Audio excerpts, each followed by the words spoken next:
Robotic spine surgery is the use of robotic guidance for the placement of spinal instrumentation. When we do surgery on the spine, generally there are two main reasons to do surgery. One is decompression.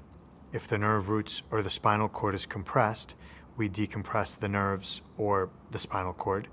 And two is instability. If there's instability of the spinal cord, we may have to stabilize or perform a fusion.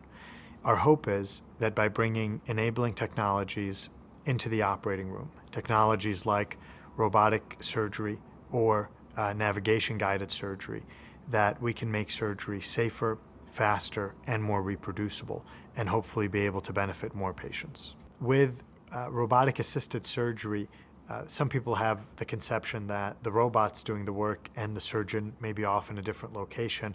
And although I don't want to predict what might happen in the future, technology is rapidly changing.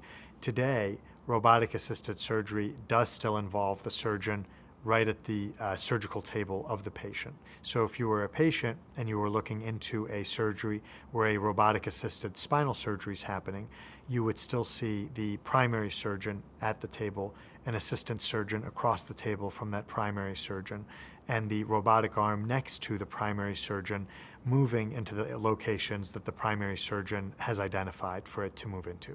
Qualified candidates for robotic spinal surgery are people who have degenerative disease of the back, who also have instability necessitating a fusion. Not everybody who has instability will need a fusion surgery, but if you have instability to a degree that it requires an instrumented fusion, then robotic spinal surgery is an option.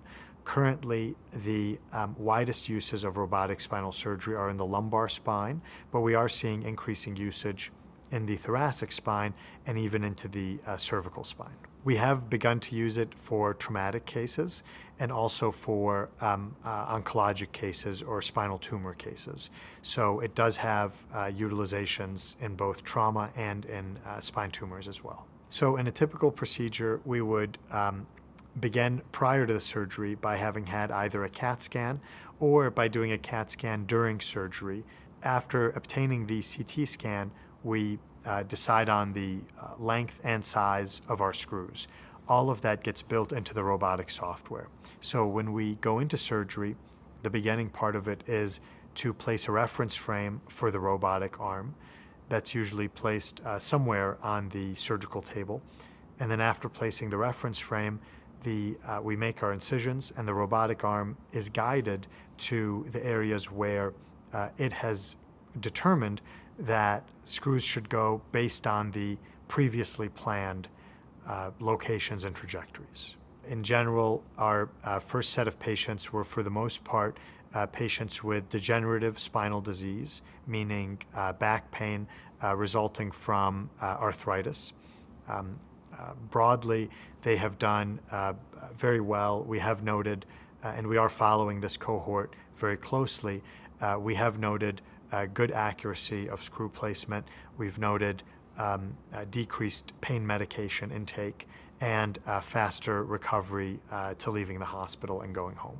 We've also set up an enterprise team at our campuses in Minnesota, Florida, and Arizona. People can trust that they'll get Mayo Clinic quality of care and a high level of fidelity in the programs that we've established here. For me as a provider and as a physician, when I take care of patients, my main worry is how that patient's going to do and providing the best plan of care for that patient. Being able to work with teams of doctors across disciplines and help develop those plans of care and help make patients better, one person at a time, is the main driver for me to be at Mayo Clinic. In addition, Mayo Clinic does have as one of our central components that we want to be leaders in advancing technology. And so as a patient or as a physician, you would know that when you come to Mayo Clinic or send a patient to Mayo Clinic, that they're going to get tailored care, individualized care, multidisciplinary care, and also care that, when safe and when effective, will incorporate the leading technologies of the day, and that includes robotic spinal surgery.